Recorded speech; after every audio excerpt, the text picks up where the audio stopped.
get your attention, please? Woo! Yo, you ready for this? Coming at you from Wicked Big Studios in Peabody, Massachusetts. Ladies and gentlemen, sit back, buckle up, because you're in the happy hour with your boy, King Hat. What's up, ladies and gentlemen? Welcome back to the happy hour, guys. What a fantastic week we've had so far, and I can't thank you guys enough for being back here.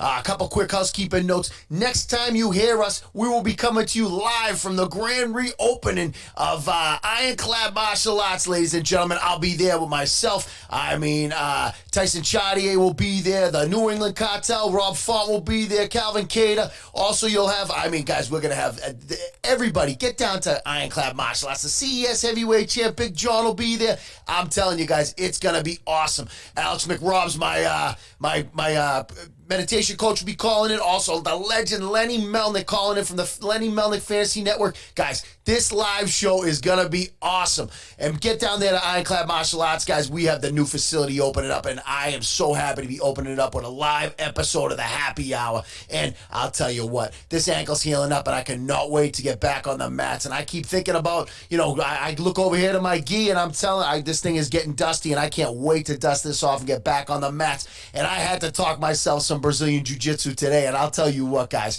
what I have for you today, what a treat. I got Brazilian Jiu-Jitsu royalty on the line. When I tell you guys, we got a third-degree black belt under Ricardo Laborio. Also, this man was, my favorite season. I know a lot of people give it heat, but Ultimate Fighter 4, the comeback, this man was a cast member there. He is one of the best up-and-coming jiu-jitsu coaches in all of mixed martial arts. Ladies and gentlemen, give a quick welcome. Din Thomas, thank you so much for joining us here in the happy hour, big man. So good to have you. Man, so good to be here, man. I love your energy, man. Let's rock and roll. So, when I was first introduced to you actually as an athlete, right? This is a funny one. I'll throw to you. Was with the Ultimate Fighter 4, and a lot of people gave that. I wanted to ask you this on the air. We didn't speak about this beforehand, but in your opinion, what was your opinion on the Ultimate Fighter Season 4 back then? I know that this was obviously back around now. This was a huge show. Ultimate Fighter 1, 2, 3, 4. Then they have the comeback where they give away the title shot. You tell me, what was your thought of that? Looking back on it now with the title shots up for grabs and things along this line. Oh, I loved it, to be honest with you. I thought we had a great time. And I know it's funny because you're talking about people giving it, kind of giving it some slack for that. But the problem was we didn't have a lot of drama going on because we were all older. And the prior seasons before that had a bunch of drama and, young kids trying to make a name for themselves. Yep. But we were all older, had kids and families and schools. And I remember the producers of the show man, we need to stir up some drama. And we just couldn't do it because we were older and friends.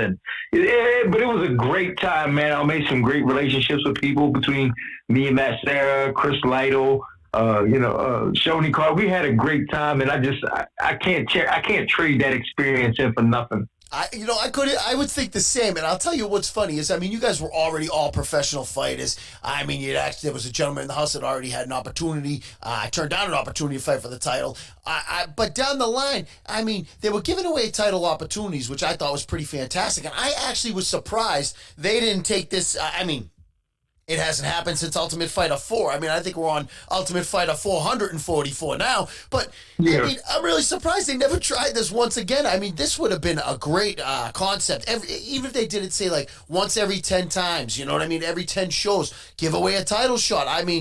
Wouldn't you think this is something they might have revisited at some point?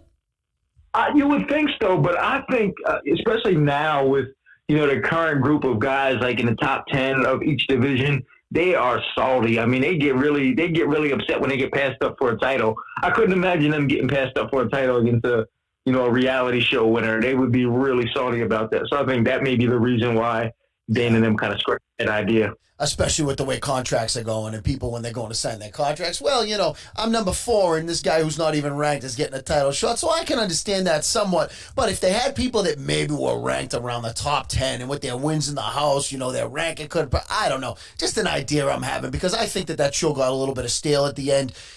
Chris Lieben's been on the show and with the drama that he had, it seemed legitimate, him and Koscheck, but down the line, there always seemed to be, but at the end, it kind of seemed like it was, that the drama got old and people wanted to see some good fights. I enjoyed the Kimbo Slice season, but honestly, like I said, my favorite season was season 4, and it ended with, here's a funny story for you.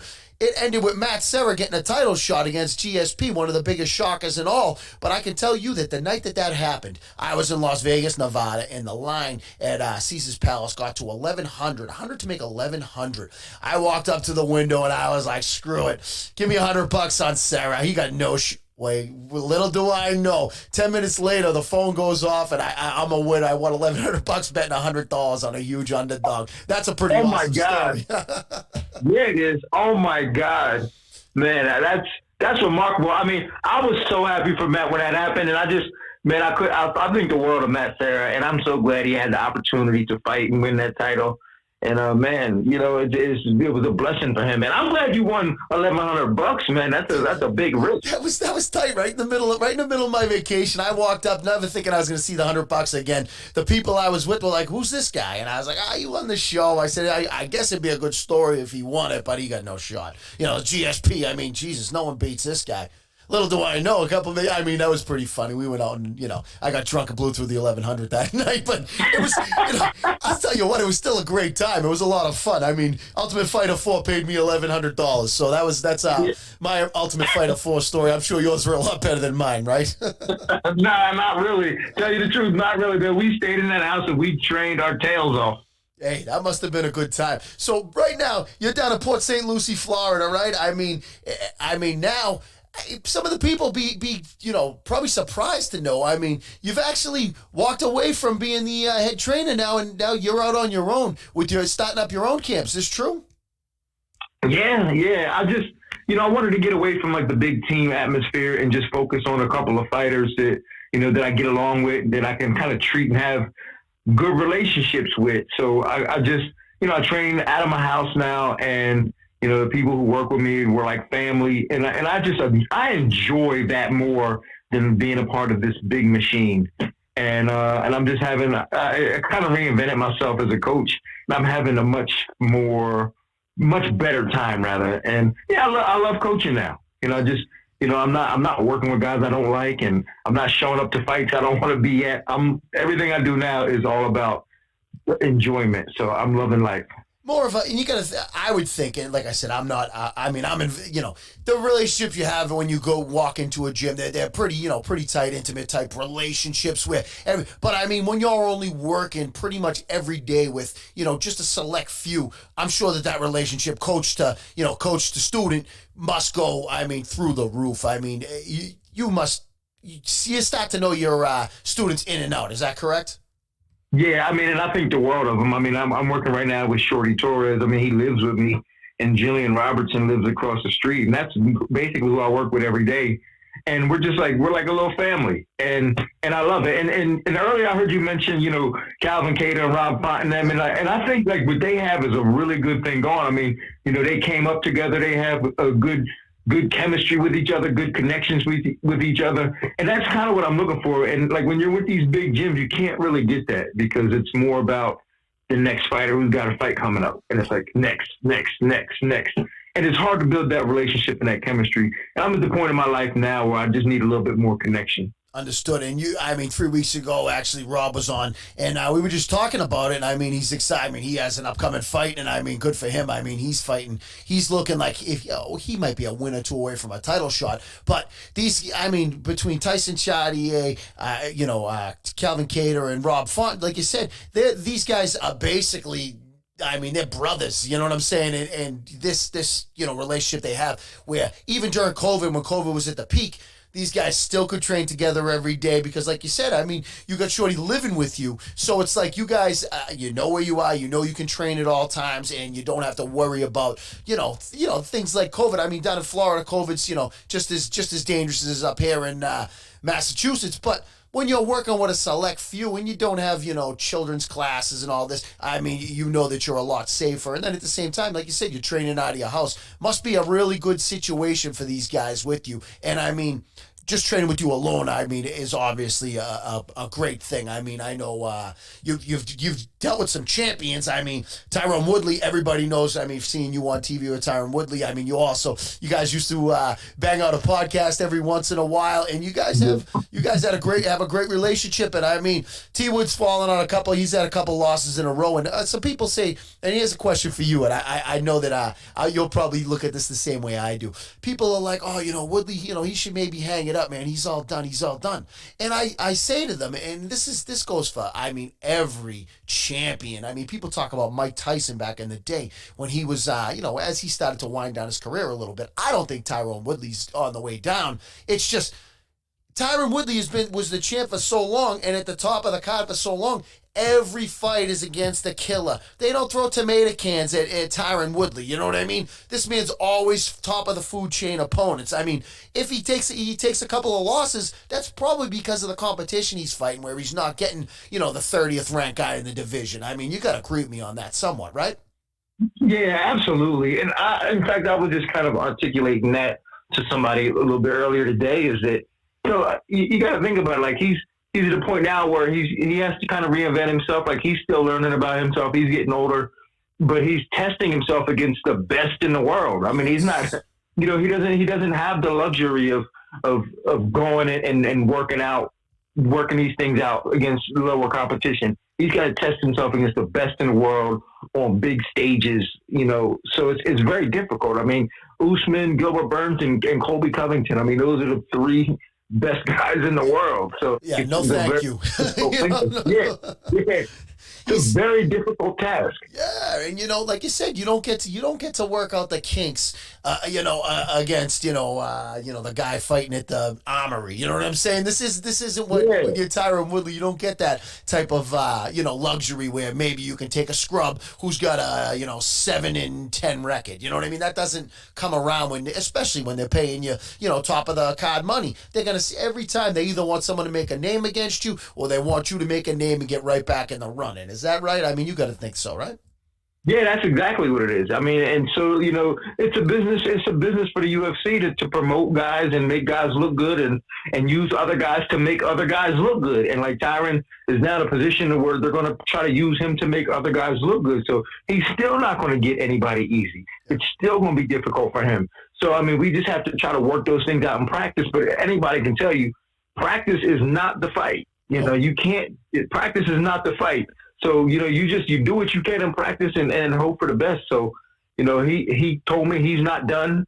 So, we're going to go back to the drawing board and see what we can do. That's good news for us, because I'll tell you, there's a lot of Happy Hour Social Club members that actually are big T Wood fans. I mean, myself included. I know my Brazilian Jiu-Jitsu Professor Ben Murphy's actually a T Wood fan as well. I mean, it's he's a guy that I like seeing out there, and seeing you training with him, I just know that he's, like you said, he'll be done when he wants to be done. Although, I mean, it looks like he has a little bit of a budding acting career, and that might be something that takes him away from the cage at some point, right? I mean, is he all going all big time on you now that he's a big time actor? He's very generous with that too, man. Like, he got me my SAG card, so I'm always going to be grateful for that. But yeah, he was in the movie Cutthroat City with T.I. and a bunch of the dudes the RZA did that movie. It just came out recently. Really good movie. So he was in that, had a major role in that.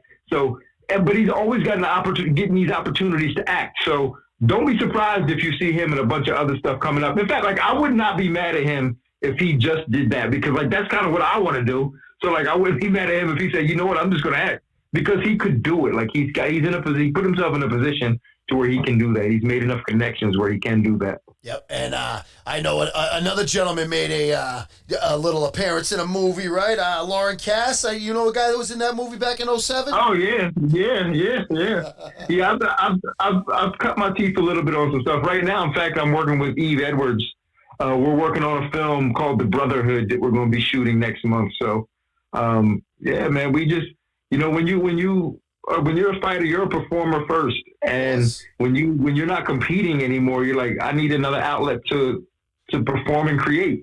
So now we're acting. What you got to do is when that's about to drop, right? You got to shoot me a DM. If you like, come back on the show. Let everybody know so I can make sure that all the Happy Hour Social Club members make sure that they, give it likes on Instagram, follow it, and actually watch the, we can go out there and everyone can give their reviews on your performance. You know what I'm saying? Absolutely. Listen, I accept all reviews. I'm not sensitive about that. I accept all reviews, and I'll definitely give you a shot on that. Definitely. What we're gonna do, guys? We're here with, third degree black belt. Din Thomas is here. We're gonna talk some. We're gonna see when we're gonna talk. We talked a little bit about Ty Wood. We're gonna talk a little bit about him when we come back, guys. We're gonna take a brief break. We're gonna hear a word from our sponsor, guys. One of the ladies of the Happy Hour. Stay tuned. We'll be right back with you. Tom.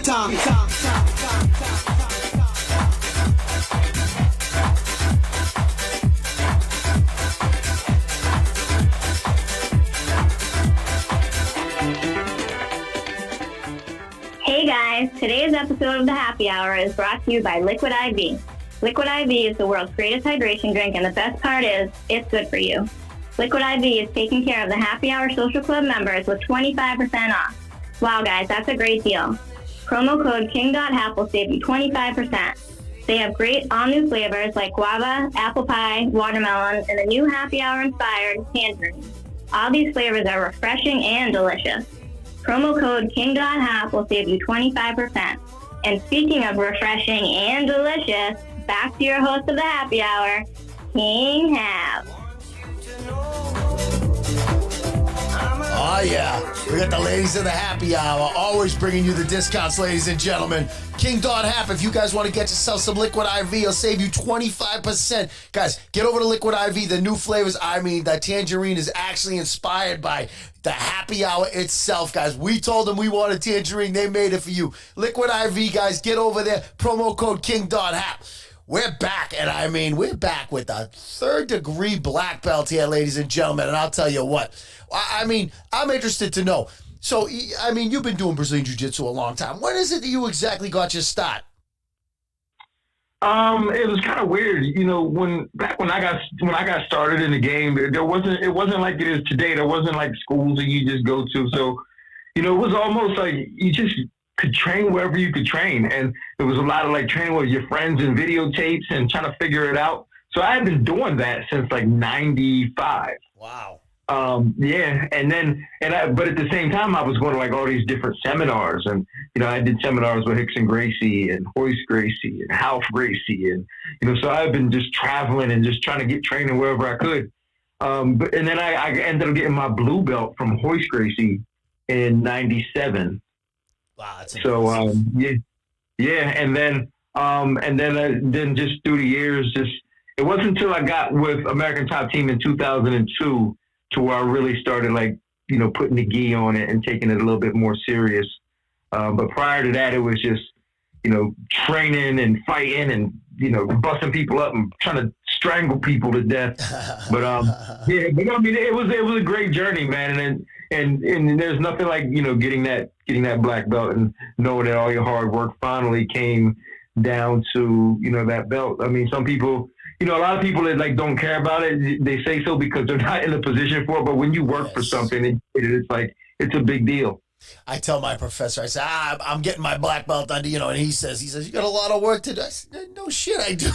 I know it's a lot of work. This ain't a walk in the park, and I'm here for the long run.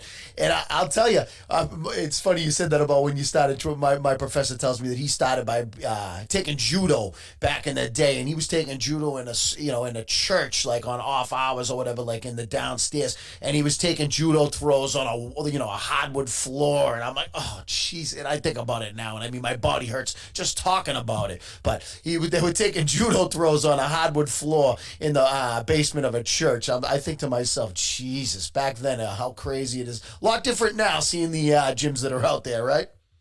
Yeah, I mean, you could go, like, it doesn't matter where you're at. Like, you can go to any city and throw a rock and hit a gym. So, like, you can really go anywhere and train and find some decent training, like guys that have decent pedigrees. So, I mean, it's a good time for martial arts right now. Like, everybody has access to it. Like, we didn't have access to it back then. And trust me, if your professor says that, I mean, I know that's true because, like, I've lived that. I've trained everywhere, from grass, like on the beach, in the sand. I've, like, basements, everywhere. It's you know what, it's a good time. And jiu-jitsu is one of those things you can learn in the basement. You know, judo, that's not one of the things I really want to learn in the basement, though. Yeah. You know, I don't want to be thrown down I definitely don't want to be thrown down on the hardwood floor or the concrete floor. You're talking, so you said, one of the things you said right there is you said, you know, almost any city you can go ahead and train. What city are you currently located in right now? Right now, I'm in Vegas. I'm in Vegas for the fights this weekend. Oh, really? So anybody who hears this, actually, I'm not sure when you guys are going to get a hold of this, but I'll tell you what. Right now, we're recording this, and we're right about to take place. He's called into the Happy Hour Social Club, talking to you guys hours before the big fight. And I mean, when I say big, these gentlemen are big. You can't tell the folks who you've been working with. I mean, I know you and Sugar Rashad got a little project going on, and a lot of the Happy Hour Social Club members, I'm sure they'd love to know about this one. Yeah, I think this is a good thing. I've been working with Greg Hardy. I've been working with Greg Hardy for a couple of years now, since he started his MMA journey. But now he left Top Team as well, and we brought on Rashad Evans to kind of help out. So me and Rashad kind of working with Greg, trying to get him right. So I think he's got a good team behind him, and I'm looking forward to seeing what he does.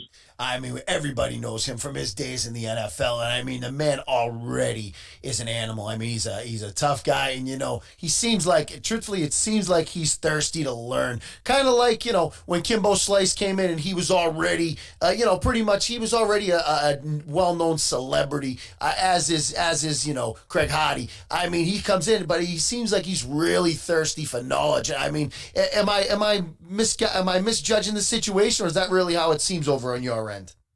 No, in fact, he's one of the easiest guys that I've ever worked with, just because of his, he's so used to being coached. And that's something that not a lot of fighters are used to sometimes, unless they come from a wrestling background. But a lot of fighters are not really used to, like, being coached and being taught. So, like, they don't follow directions well, or just, they could be a little boneheaded. But Greg is really easy to coach. He shows up on time. He's always prepared. He wants to watch film because he's used to doing that in the NFL. Yep. Like he said, the NFL was like a 9-to-5 job. Like, you had to show up at certain times, and it was an all-day thing. And that's what he's used to. So, like, being a fighter is really kind of easy for him, because fighters normally train, you know, twice, maybe 3 times a day. But for Greg, he's used to being engaged in his activity all day long. So to train Greg is really easy because he's used to it. Yeah. And he likes to learn. He likes to pick things up. And he's very X's and O's. So, like, you know, I try to put things in football context for him to make it easier for him. I mean, that's an excellent point. Like you said, he already comes in coachable, and somebody who's, you know, already coachable comes in, and like you said, he's used to work. And even in the off season, football players have off season conditioning, things along this. And the man, I mean, I know he did seem like in his second professional fight that he was gassing a little bit, but I mean, his last fight, he looked like his gas tank was back. And I mean, this Saturday, it could be tested as well, because I mean, he's got the crochet boss coming up on Saturday night. I mean, Maurice Greene, a top game management client for under Tyson Chartier. I'll tell you, I mean, this is an interesting fight. I mean, you must be really excited just to have a cage side seat for this one, right? Yeah, and, like, you know, Maurice Greene's a good fighter. I mean, he's long and rangy. He's a damn good athlete himself. Yep. You know, we can't take nothing away from him. He moves very well for a big man. So, like, you know, Greg's got his hands full. You know, we did the best we can to prepare him, and you know, they're going to fight, and the better man's going to win.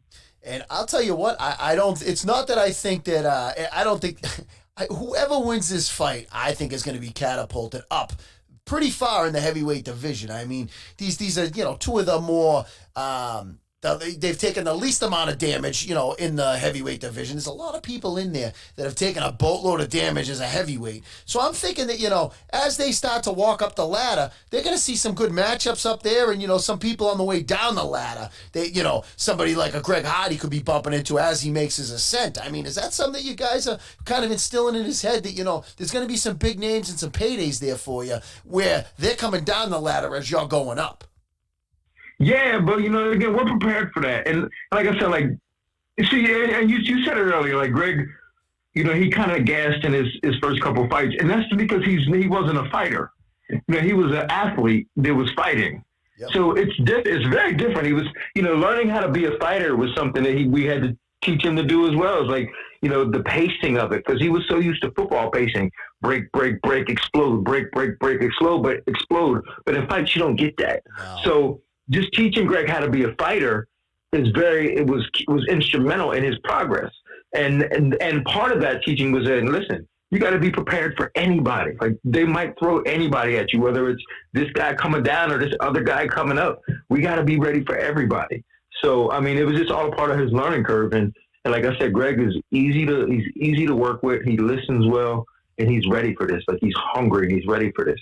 Yeah, right now on our sponsor, mybookie.ag, guys, I'm over there now. I see here it looks like Mr. Hardy sits at a 3-1 favorite here. 330 to make 100 on Greg Hardy. 100, you lay 100 to make 225 on Maurice Greene. Mybookie.ag, guys, you get over there, use yourself promo code KingHap. They're going to give you 100% sign-up bonus up to $1,000, guys. Don't forget about that. Get yourself over to mybookie.ag if you're going to take any action this weekend on the fights, and we'll see next weekend exactly where this lands. There's some other excellent fights this weekend, and I'll tell you, I mean, you're there in Vegas right now, and I just a question for you and a question for the Happy Hour Social Club members. We were supposed to have an event in Las Vegas, Nevada back in September, and it didn't end up happening, you know, with the COVID and everything else that was going on. How does Vegas seem right now to you while you're there? I mean, does Vegas seem like it's coming back? Does it seem busy? I mean, how's it looking out there? Well, it seems like it's coming back a little bit. You know, since COVID, I've been out here quite a few times, and there was a time where there was nothing going on. But now it seems like, you know, there's a little bit more traffic. It's a little bit busier. It's still not what it used to be, but it seems like there is a little life to it. So, like, if you're big into gambling, that may be a reason to come out here. But, like, if you're wanting to come and party, I don't know if it's enough for that, but, like, if you want to gamble a little bit, I think that there's some life for you here. Yep. I asked that because, our correspondent, Vegas correspondent, Billy the Bear Man in Vegas, guys, I mean, he told me, you know, he says that, you know, he actually is part of the Nevada Beverage Company, and they supply some of the places on the Strip with their beer. And he's just telling me that, you know, a lot of the places are seeing a down spurt, and obviously in business, but that comes along with people not out partying, drinking. I'm slated to be out there in December, the same weekend that Rob Font fights, also for the Mr. Olympia contest. It's going to be out there. My man Phil Heath is going for the all-time lead in Mr. Olympias, but we'll see if I make it out there, because I don't know that the people are going to be having any spectators at these events anytime soon. I mean, if you had to give an opinion, you think we'll be seeing fans at any of these events, fights, anything anytime soon? I don't think so. You know, I don't think so. I think it's going to be a while. I think there's going to have to be some type of vaccine or something. But you never know. With the election coming up, you just, you know, we're in unprecedented times, and there's no real, you know, there's nothing really to compare it to. So I don't know what's going to happen. Like I didn't need, like, who knew that they would even be throwing events now at all? Yep. So, and who knew that, like, Abu Dhabi would be the new mecca of martial arts? So, like, we're just, like, in these crazy times. We're in crazy times as a country, as a world, and definitely for martial arts. Yep. And speaking of Abu Dhabi, one of the questions I wanted to ask you comes from Abu Dhabi from last weekend. I mean, I don't know if anybody's seen it online, but at the Happy Hour Social Club, we had we actually had a couple of posts up there from the people out in Abu Dhabi posting in their Happy Hour swag. So I'm really happy with that from, we made it all the way over to Abu Dhabi, not even for the UFC fights. But Khabib, I mean, he hung it up this weekend. I mean, that is pretty, speaking of unprecedented, I mean, walking away at 29-0 with the potential GSP fight and also a potential rematch against Conor McGregor for a huge payday. I mean, that's pretty unprecedented. What were your thoughts when he dropped the gloves in the middle of the ring? I mean, I was shocked.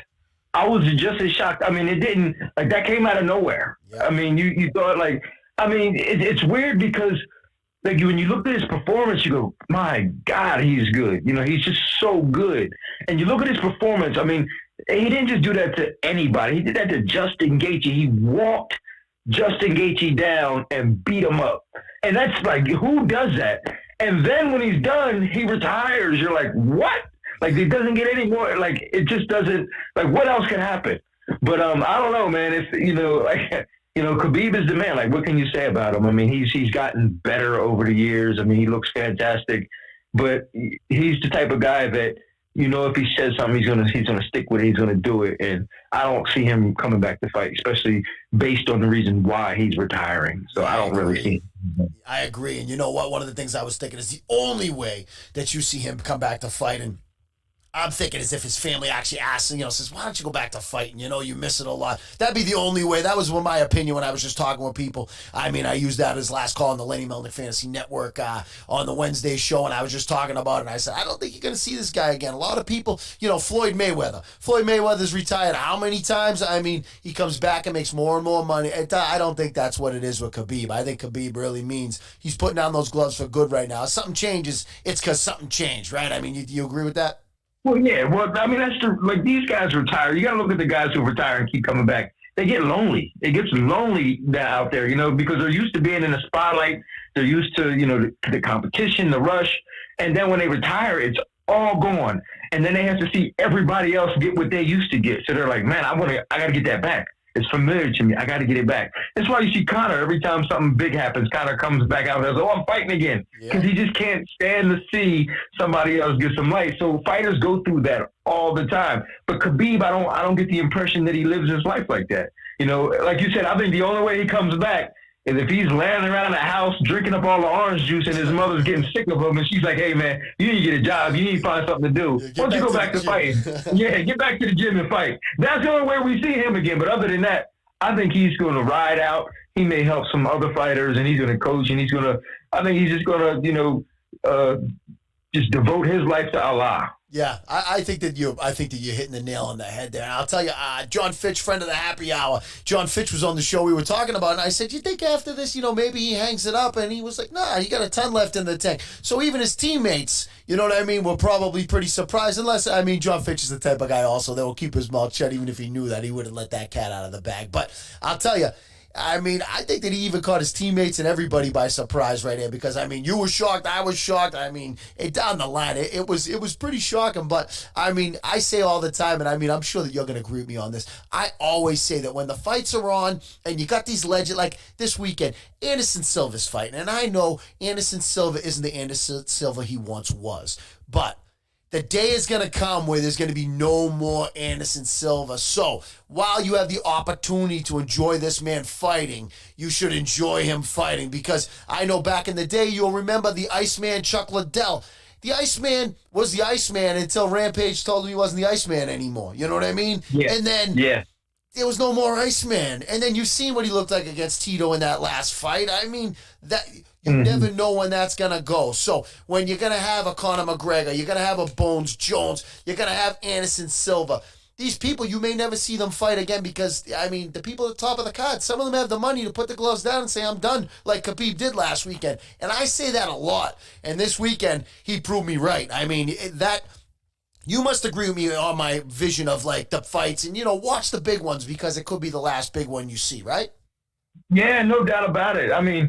And like you said, if nothing else, that taught us that, listen, we got to pay attention because you're right. Like anything that happens, these guys could just hang it up at any given time. But when you think about like the Khabib thing, like that was the storyline of the weekend, and not his performance, and not anything else, but other than him retiring. And I got to tell you, I think that we were treated to that by not having fans because we got to see that up close and personal, that intimate moment between him and, him and John Anik right there just talking. And Khabib got a chance to say what he wanted to say, and we could hear it like clear as day. And that he wasn't contending with the crowd or anything like that. So I think that we were treated to that. And I think that's going to be a moment that, as a fan, you're always going to remember where you were when Khabib retired. Yep. I mean, have been lucky enough. Some of the people that I've done training in the same camp as, have brought me with them to Vegas for some fights, and I was there, and I was in the fighter seats, right up close, and Marcus Davis, the Irish hand grenade. Thankfully, he brought me along. We were out there, myself and my brother sitting right there, right up near the cage, and when you're there in person, you really don't get the full effect as when you do on the TV. And a lot of people, they knock the judges, and sometimes the judges are blind. I know that. But you only get one view when you're that close to the cage. You got to agree with me. Even from your fighters, you don't get to see what's going on. When there's a cameraman over there anyways zooming in, you know that this man's moving in trying to get the arm under the neck. When you're on the other side of the cage, you got no clue, right? You got to agree with that, too. No, yeah, for sure. In fact, as a cornerman, I watch most of the fight on the screen up top. I really do. Really? Because I have to, because that's the better view.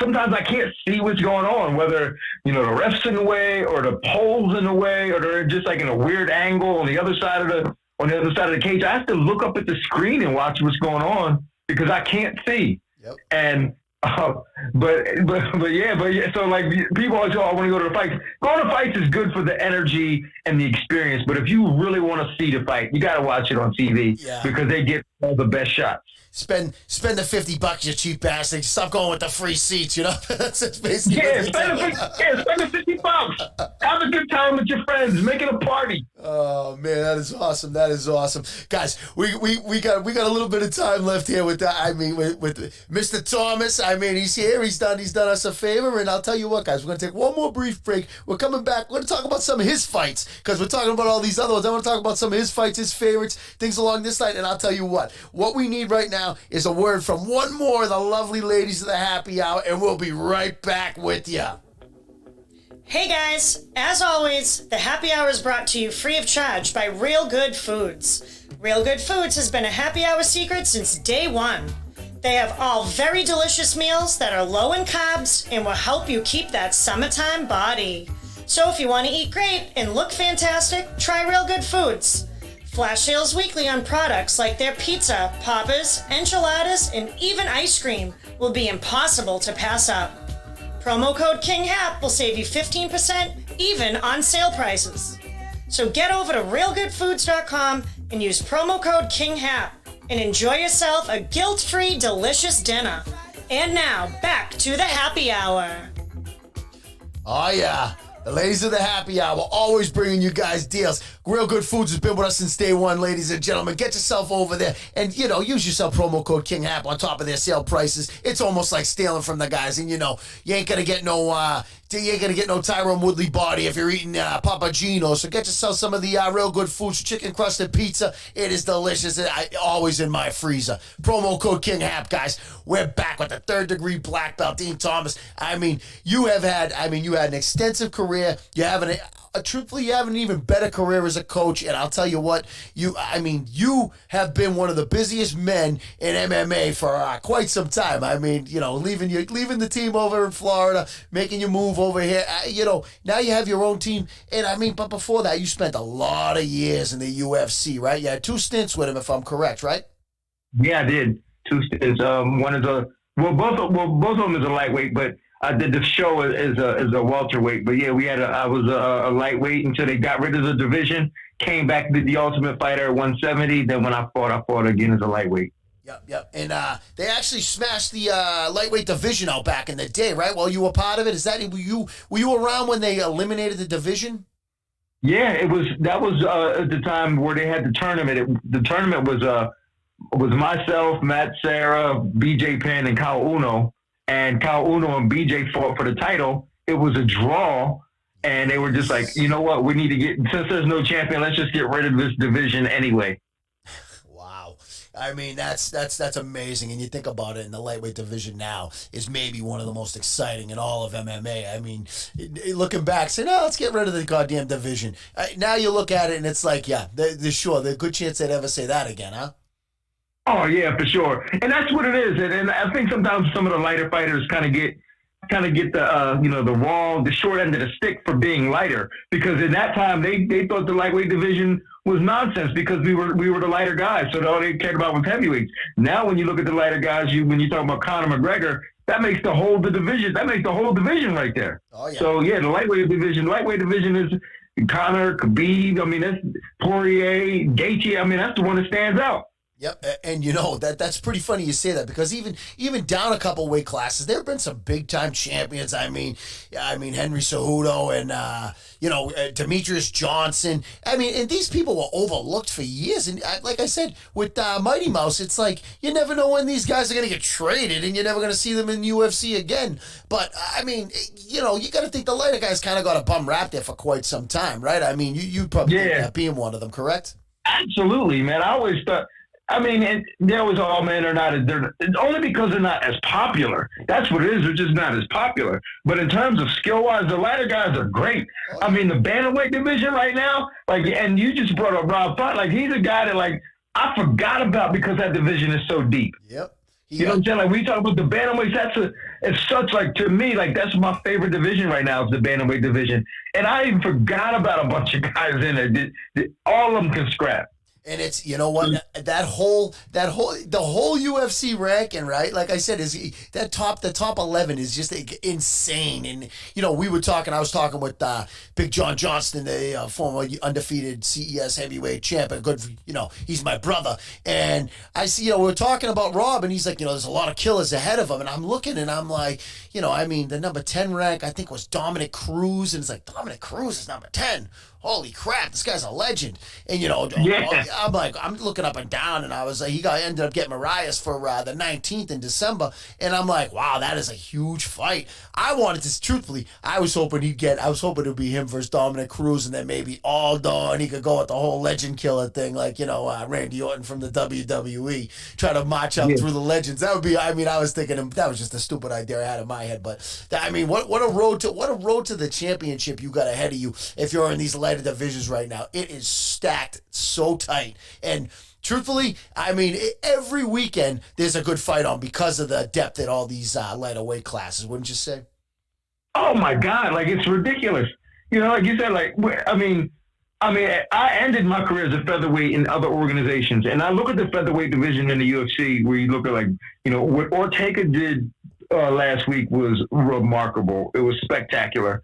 And against the Korean Zombie, so, and then you got Max Holloway, and you got Calvin Kattar. It's just crazy when you look at the depth of all these guys in these divisions. It's like, oh my God, man, wow, what Josh Emmett, it's crazy, man, it's just crazy. It's crazy. It's, and you can't say that about the heavier divisions.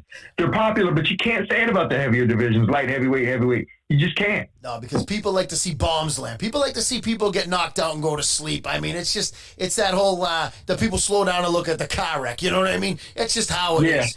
Even jiu-jitsu from heavyweights, a guy randomly like Frank Mir. Frank Mir locked up. Tim Sylvia was on the show a little while back, right? Back when he was battling it out with the UFC about his arm. Frank Mir slaps on an armbar. He snaps Tim Sylvia's a manimal. This guy's a monster. And Frank Mir slaps it on, boom, snaps his arm. That's what you get with the heavier, the heavyweights. Fabricio Verdum, down the line, these guys that do jiu-jitsu even, they break them. You know what I'm saying? And the lighter weight guys, one of the funnier things that not funny, but one of the more commendable things I heard that after last week's fight, Khabib actually said in an interview that he had an opportunity to swing the armbar, and out of respect for Gaethje and his family, he waited and locked in the triangle choke and just went for the tap as opposed to potentially injuring him, sending him home injured. I thought that was pretty remarkable that was stated after a professional, top-level MMA fight. That's something pretty crazy you don't hear very often, right? Yeah, and like I said, if you heard it from anybody else, you'd be like, yeah, right. But to hear it from Khabib's mouth, not only do you believe it, but, for him to be in a position to have that awareness, to know that in the moment and be like, you know what, I don't want to break this kid's arm. I know I'm going to finish him with the choke. That's just, he's on a different level right now. I'm proud. I'm certainly proud of him for what he's done with his career. He's on a different level now, and he deserves everything that he gets.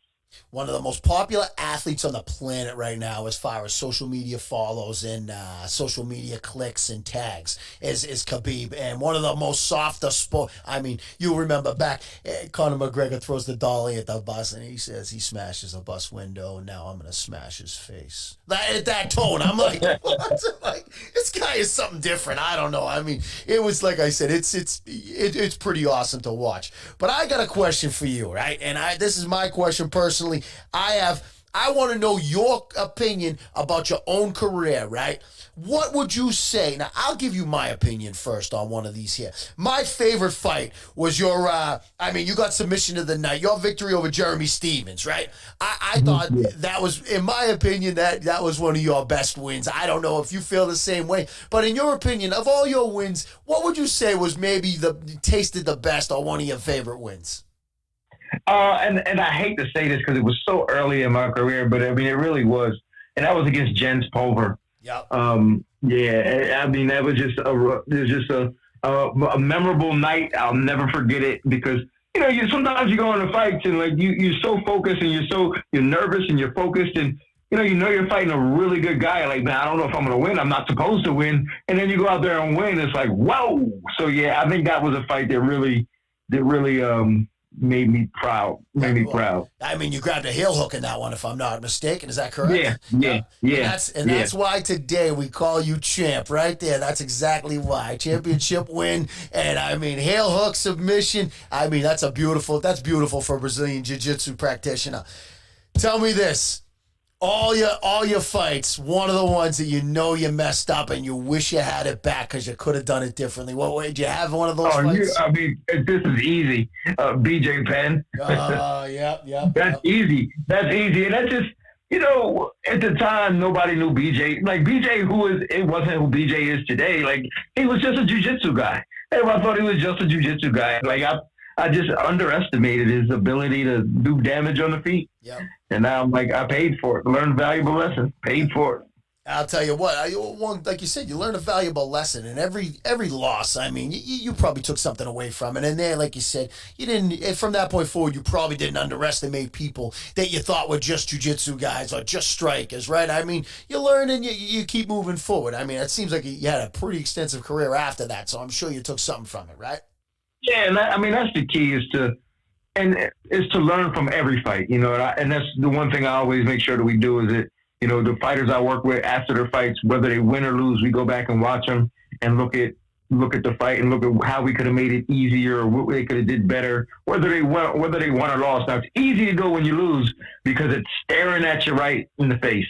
But when you win, you also got to be just as critical of yourself because the next time, the next guy, you ain't gonna be able to get away with it. So we got to make sure you always look at your mistakes. Yep, you laid that out. You laid out your strategy for the W right there. So now it's not a secret anymore. So like you said, you got to take that and you got to go full. I mean, not everyone's Ronda Rousey with the armbar, right? Where you can do it every single win. You know what I'm saying? You got to change it up down the line. It's like you said. You got to the real champions learn from their wins and their losses, right?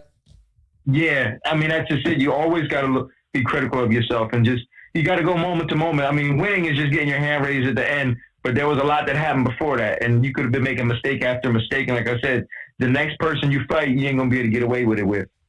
Absolutely. I'll tell you what, right? I want to go ahead, and one of the things that I want to say is, just so you know, I've had a great time so far talking Brazilian Jiu-Jitsu and UFC and everything. But guys, Din Thomas has been nice enough to give us all this time, ladies and gentlemen. So what we're going to do is we're going to move real quickly to Last Call. Ladies and gentlemen, Last Call is brought to you, as always, by Clearwater Distillery. Clearwater Distillery is the official top shelf alcohol of the Happy Hour Social Club, guys. If you guys want to try out Lorenz, Josephine, get over to clearwaterdistillery.com. Promo code King Apple, save you 10%. I mean, they are nice enough to sponsor this show. We're on the air today because of people like Clearwater Distillery, guys. Get over there and show them some support.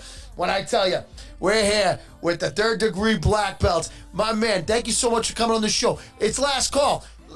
You have anything left for the Happy Hour Social Club members to tell them? And where can they find you if they want to follow you on social media?